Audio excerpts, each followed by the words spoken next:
প্ৰিয় ছাত্ৰ ছাত্ৰীসকল, তোমালোকক পুনৰবাৰ পল্লৱী পাঠশালালৈ স্বাগতম জনাইছোঁ। ইয়াৰ আগৰ ভিডিঅ'ত আমি ৰোমান সংখ্যাংকন পদ্ধতিত লিখাৰ কিছুমান নিয়মাৱলী পঢ়িছিলোঁ।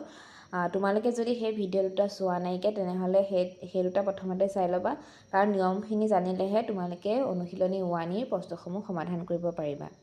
এতিয়া আহাচোন আমি 1 নম্বৰত দিয়া প্ৰশ্নসমূহ সমাধান কৰিবলৈ চেষ্টা কৰোঁ। এতিয়া তোমালোকক প্ৰথমটো দিয়া হৈছে 95। এতিয়া আমি 95ক কেনেকৈ ৰোমান সংখ্যাংকন পদ্ধতিত প্ৰকাশ কৰে সেইটো চাওঁ আহাচোন। এতিয়া 95টো আমি আমাৰ সুবিধা অনুসৰি আমি এতিয়া 95টো ভাগ কৰি ল'ব পাৰোঁ। এতিয়া আমি জানো যে 90ৰ লগত যদি আমি 5 প্লাছ কৰোঁ তেতিয়াহ'লে 95 হয়।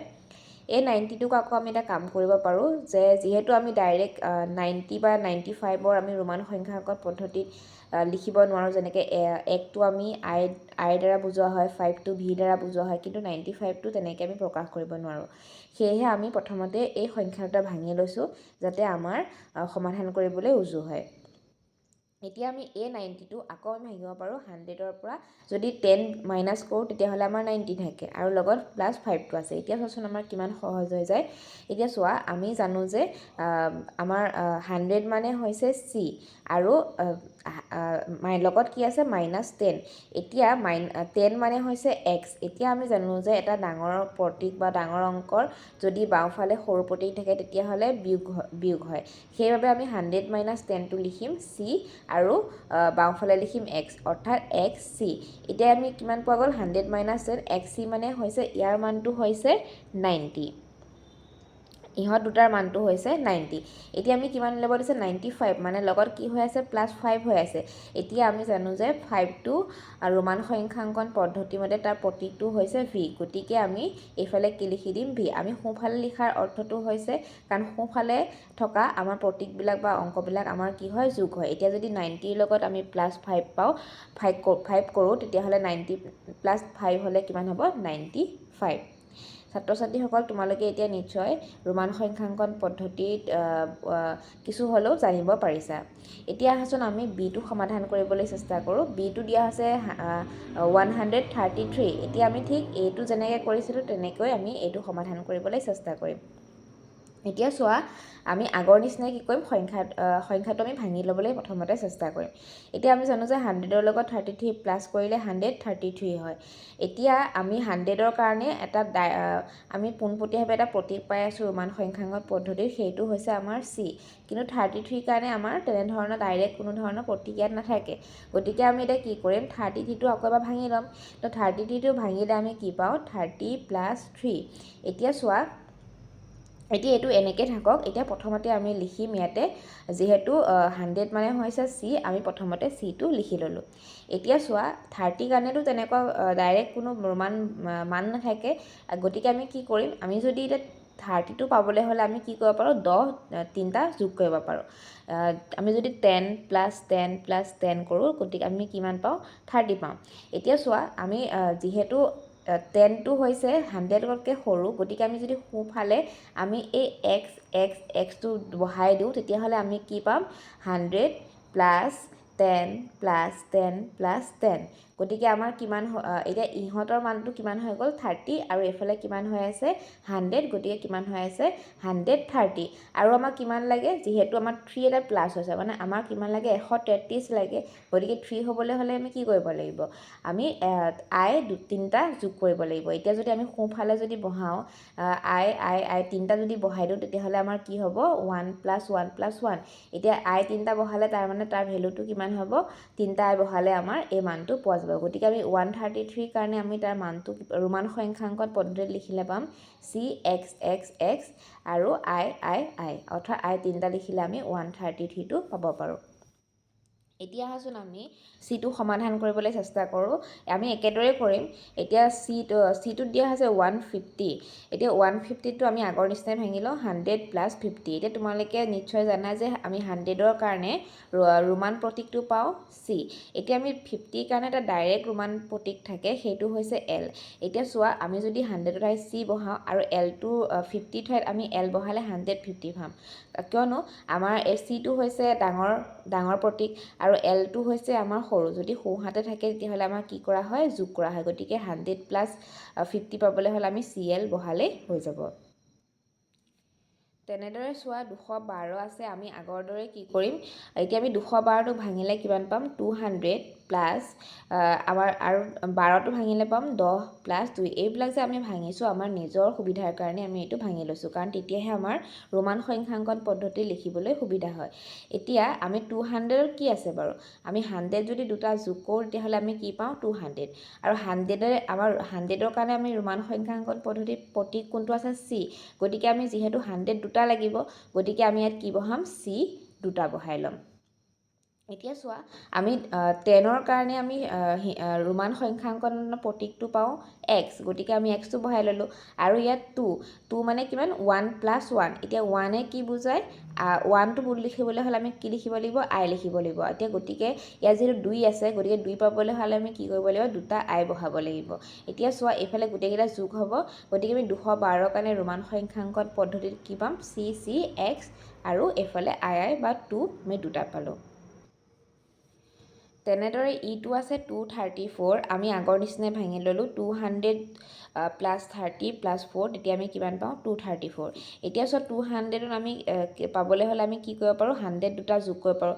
ঠিক তেনেদৰে 30টো আমি ভাঙিব পাৰোঁ, 30টো ভাঙিলে আমি 10 যদি আমি 3টা যোগ কৰোঁ তেতিয়াহ'লে আমি কিমান পাওঁ, 30 পাওঁ। আৰু 4টো পাবলৈ হ'লে আমি কি কৰিব পাৰোঁ, 5ৰ পৰা 1টো মাইনাছ কৰি দিলে আমি 4টো পাব পাৰোঁ। এতিয়া আমি চোৱা এই গোটেইখিনি বস্তু ভাঙি লৈছোঁ, কাৰণ তেতিয়া আমাৰ ৰোমান সংখ্যাংকন পদ্ধতিত উলিয়াবলৈ ইজি হয়, কাৰণ আমি ডাইৰেক্ট 234, 200 বা 30 বা 4ৰ কাৰণে আমি কোনো ধৰণৰ প্ৰতীক ডাইৰেক্ট নাপাওঁ, গতিকে আমি এনেকৈ ভাঙি ল'লে আমাৰ উজু হ'ব। এতিয়া চোৱা ইয়াতে 100 প্লাছ 100 আছে, অৰ্থাৎ দুটা 100 আছে, আৰু 100ৰ কাৰণে আমাৰ ৰোমান সংখ্যাংকন পদ্ধতিৰ প্ৰতীক কিমান হয়, C। যিহেতু দুটা আছে গতিকে আমি C দুটা বহালোঁ।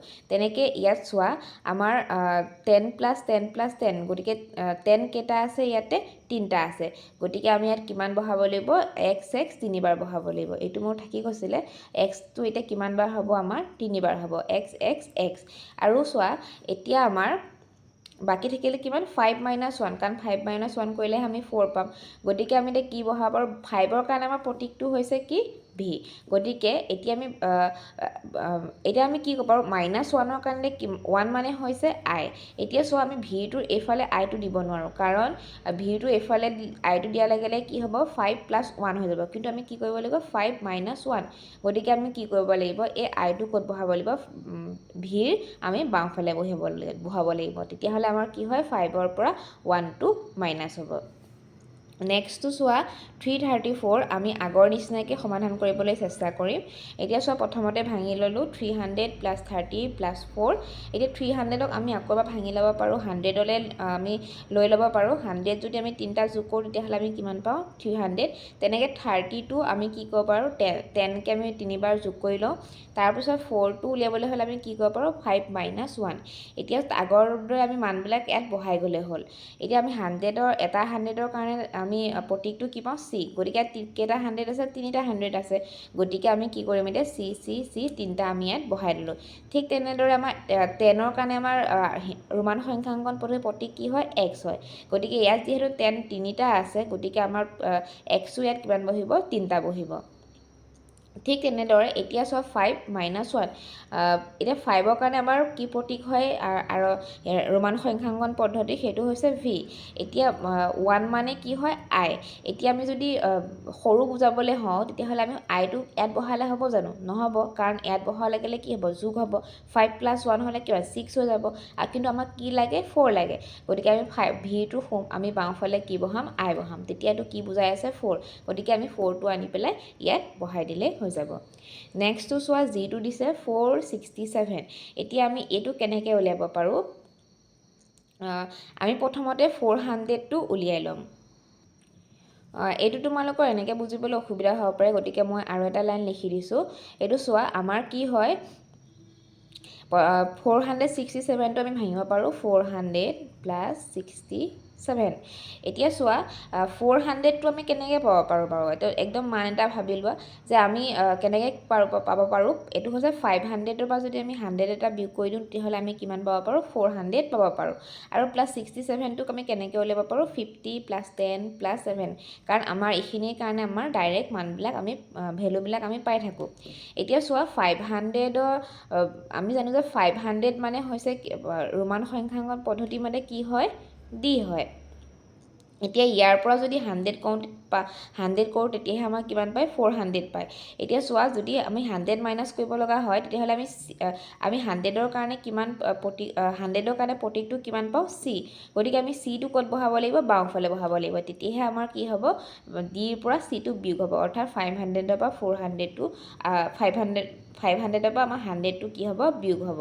এতিয়া আমাৰ এইখিনিৰ কাৰণে মানটো উলিওৱা হৈ গ'ল এতিয়া চোৱা 50 মানে আমাৰ ৰোমান সংখ্যাঙ্কন পদ্ধতিত প্ৰতীকটো কি হৈছে এল গতিকে আমি এলটো বহাই ল'লোঁ তেনেদৰে 10ৰ কাৰণে আমাৰ প্ৰতীকটো কি হৈছে এক্স এতিয়া চোৱা 7ৰ কাৰণে আমি উলিয়াব লাগে আমি জানো যে 7টো কেনেকৈ আমি উলিয়াব পাৰোঁ 5 প্লাছ 2 এতিয়া 5 মানে কিমান হৈছে ভি আৰু 2টো আমি কেনেকৈ পাব পাৰোঁ 1 প্লাছ 1 অৰ্থাৎ আই আমাক কি লাগিব আমাক দুটা লাগিব গতিকে আমি কি কৰিব পাৰোঁ ডাইৰেক্ট ইয়াত VII বহাই দিলে আমি 467ক আমি ৰোমান সংখ্যাঙ্কন প্ৰণালী প্ৰকাশ কৰিব পাৰোঁ এতিয়া আহাচোন আমি নেক্সট প্ৰশ্নটো সমাধান কৰিবলৈ চেষ্টা কৰোঁ এইচটোত দিয়া হৈছে 579 এতিয়া আমি এইটো ভাঙিলে কিমান পাম 500 প্লাছ 70 প্লাছ 9 আমি এই গোটেইকেইটা যোগ কৰিলে কিমান পাম 579 এতিয়া আমি প্ৰথমতে তোমালোকে জানা যে 500ৰ কাৰণে আমাৰ এটা ৰোমান সংখ্যা প্ৰণালীৰ প্ৰতীক পোৱা যায় কিন্তু 70ৰ কাৰণে পোৱা নাযায় গতিকে আমি 70টোৰ কাৰণে কি কৰিব লাগিব আমি প্ৰথমতে ভাঙি ল'লোঁ কেনেকৈ ভাঙিম 70টো ভাঙিম 50 প্লাছ 10 প্লাছ 10 অৰ্থাৎ ইয়াত কিমান হ'ল 70 হ'ল আৰু আমি 9টো এক্সট্ৰাকৈ ৰাখি থৈছোঁ এতিয়া চোৱা 500ৰ কাৰণে আমি কিমান মান পাওঁ ডি অৰ্থাৎ আমাৰ প্ৰতীকটো হৈছে ডি 50ৰ কাৰণে কিমান থাকিব আমাৰ প্ৰতীকটো এল থাকিব এতিয়া আমি 10 যিহেতু দুটা আছে গতিকে আমি এক্স কেইটা বহাম দুটা বহাম কাৰণ এক্স মানে হৈছে 10 এতিয়া আমি 9টো বহাব লাগে 9টোৰ কাৰণে আমি কি কৰিব পাৰোঁ 10 মাইনাছ 1 10 মানে হৈছে এক্স আৰু এতিয়া 1টো যিহেতু মাইনাছ গতিকে কোনফালে বহাব লাগিব পাৰোঁ আমি বাওঁফালে বহাব লাগিব তেতিয়া আমি কি পাওঁ 9 পাওঁ গতিকে আমি এই 9টো আমি ক'ত বহাই দিওঁ ইয়াত বহাই দিলে আমি 579টোক আমি ৰোমান সংখ্যাঙ্কন প্ৰণালী প্ৰকাশ কৰা হৈ গৈছে এতিয়া চোৱা আইটো দিয়া হৈছে 1038 এতিয়া 1038টোক আমি ভাঙিলে কি পাওঁ 1000 প্লাছ 30 প্লাছ 8 এতিয়া চোৱা আমি জানো যে 1000টোৰ আমি ৰোমান সংখ্যাঙ্কন প্ৰণালীৰ প্ৰতীকটো হৈছে এম গতিকে তোমালোকে এমটো ডাইৰেক্ট বহাই দিব পাৰা এতিয়া আমি ইয়াৰ পিছত আছে 30 কিন্তু 30ৰ কাৰণে আমি তেনেকুৱা কোনো ধৰণৰ ধৰা ডাইৰেক্ট আমি মানটো পোৱা নাযায় গতিকে আমি কি কৰিব পাৰোঁ 10 প্লাছ 10 প্লাছ 10 অৰ্থাৎ তিনিটা যদি 10 যোগ কৰোঁ তেতিয়াহ'লে আমি কি পাওঁ 30 পাওঁ এতিয়া যিহেতু 10 প্লাছ 10 প্লাছ 10 আছে তিনিটা আছে 10ৰ আমাৰ ৰোমান সংখ্যাঙ্কন প্ৰণালীৰ প্ৰতীক কোনটো হয় এক্স গতিকে আমি ইয়াত কি বহাব লাগিব এক্স তিনিটা বহাব লাগিব এতিয়া আমি নেক্সটটো আহিলোঁ 8টো এতিয়া 8টো আমি কনভাৰ্ট কৰিব লাগে ৰোমান সংখ্যাঙ্কন প্ৰণালী এতিয়া চোৱা 8টো আমি কেনেকৈ ক'ব পাৰোঁ 5 প্লাছ 3 5ৰ কাৰণে আমাৰ ৰোমান সংখ্যাঙ্কন প্ৰণালীৰ প্ৰতীকটো হৈছে ভি আৰু আমি জানো যে 1 যদি আমি তিনিটা যোগ কৰোঁ তেতিয়াহ'লে 3 পোৱা যায় আৰু 1ৰ প্ৰতীকটো হৈছে আই গতিকে আমি যদি এইফালে তিনিটা যদি দিওঁ তেতিয়াহ'লে আমাৰ কিমান হৈ যায় 8 হৈ যায় আমি এইফালে কিয় দিলোঁ কাৰণ যদি আমাৰ ডাঙৰ প্ৰতীক এটা সোঁফালে যদি সৰু প্ৰতীক থাকে তেতিয়াহ'লে কি হয় গোটেইকেইটা যোগ হয় এতিয়া 5 6 7 8 হ'লনে 8 এতিয়া আমি এই 8টো ক'ত বহাই দিলোঁ ইয়াত বহাই দিলোঁ এতিয়া আমি লাষ্টৰ প্ৰশ্নটো সমাধান কৰিবলৈ চেষ্টা কৰোঁ আমাৰ আছে 1256 এতিয়া আমি ইয়াত ভাঙিলে কি পাওঁ 1000 প্লাছ 200 প্লাছ 50 প্লাছ 6 এতিয়া আমি ইয়াত পালোঁ 1200 তাৰপিছত 1250 তাৰপিছত কিমান আহিলে 1256 এতিয়া চোৱা আমাৰ 1000ৰ কাৰণে প্ৰতীকটো আমি কিমান পাইছিলোঁ ৰোমান সংখ্যাঙ্কন পদ্ধতিত সেইটো হৈছে এম এতিয়া চোৱা নেক্সট 200 আহিলে এতিয়া ইয়াত পাতি লওঁ এম নেক্সট 200 হ'লে কিমান থাকিব 100 প্লাছ 100 কেইটা পাইছোঁ দুটা আৰু 100 মানে প্ৰতীকটো কিমান হয় চি গতিকে আমি কেইটা বহাব লাগিব চি দুটা কাৰণ আমাৰ 200 আছে আৰু নেক্সট চোৱা এইটো হৈছে 50 কাৰণে আমাৰ প্ৰতীকটো কি হয় আমাৰ এল সেইটো হৈ গৈছে আমাৰ 50লৈকে আমি এতিয়া সমাধান কৰি হৈ গৈছে। এতিয়া কিমান থাকিল নেক্সট 6। আমি এতিয়া নেক্সট 6টো কেনেকৈ ভাগ কৰিব পাৰোঁ 5 + 1। 5 মানে কিমান ভি আৰু আইটো 1 মানে হৈছে আই। তো আমাৰ কিমান পালোঁ ভি আই। গতিকে ভি আইটো আমি ক'ত বহাই দিলোঁ, ইয়াত বহালে আমাৰ কি হৈ যাবগৈ, প্ৰশ্নটো সমাধান হৈ যাবগৈ। ছাত্ৰ ছাত্ৰীসকল, আজি আমি 1ৰ প্ৰশ্নখিনি সমাধান কৰিলোঁ। তোমালোকে আজি ঘৰত গোটেইখিনি এবাৰ প্ৰেক্টিছ কৰি চাবা, তেতিয়া নিশ্চয় তোমালোকে গোটেইখিনি সমাধান কৰিবলৈ সক্ষম হ'বা। আমি নেক্সট ভিডিঅ'ত আমি কুৱেশ্যন নম্বৰ 2ৰ পৰা সমাধান কৰিবলৈ চেষ্টা কৰিম। আজিলৈ ইমানতে সামৰিছোঁ।